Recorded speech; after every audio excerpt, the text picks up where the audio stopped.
Well, hello YouTube.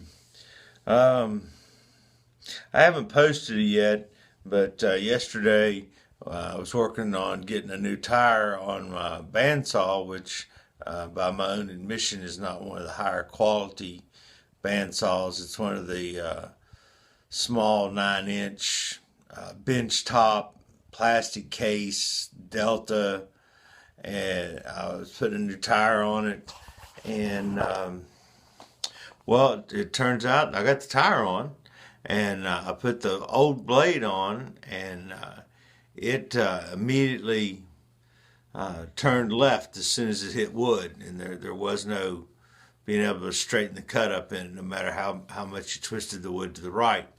So um, then I took that off, and I got the new blade out of the package I was going to put on. And the new blade wound up not fitting, and it said it was for a 9-inch saw. So I took that blade off and held it up, stretched it out between the two blades between my fingers. And as I did that, the new blade weld broke. So at that point, I became pretty disgusted, and I sat down in a chair there in the shop, and I was just looking at it. And actually, I think I was having a cup of coffee or a Pepsi or something. I don't know.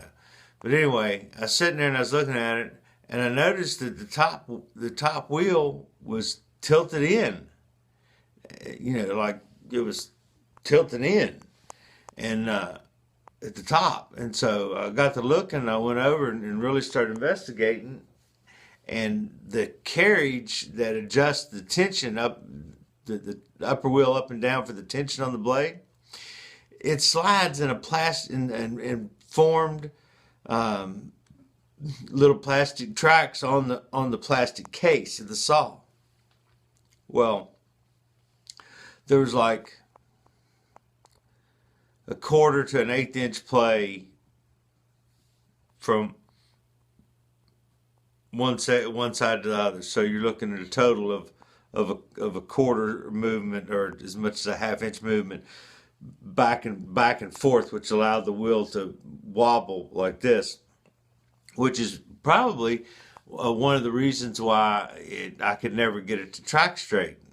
Um, you'd get it tracking straight, and as soon as you'd start to cut, it would run off to one side, and so then you'd have to adjust the tracking on it, and you back the wood out to do that, and you try to adjust the tracking on it, and it would just about run off the other side when it was on the wheels. It just I couldn't figure out what was going on until yesterday. It made me realize, well, okay, this has got to be what's going on.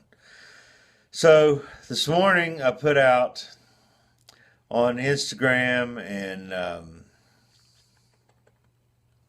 Twitter and Facebook, if anybody knew anything about ShopFox brand shop tools, because I ran up on a local dealer here in my hometown that he deals in that brand among a couple others, and basically he's the game in town. It's him or one of the two big box stores, or you're ordering offline, or you're driving 2 hours to go to a woodcraft store, which, I like woodcraft. They have a lot of good stuff, but they really like some of their equipment. I mean, they like it a lot compared to the price this guy wants.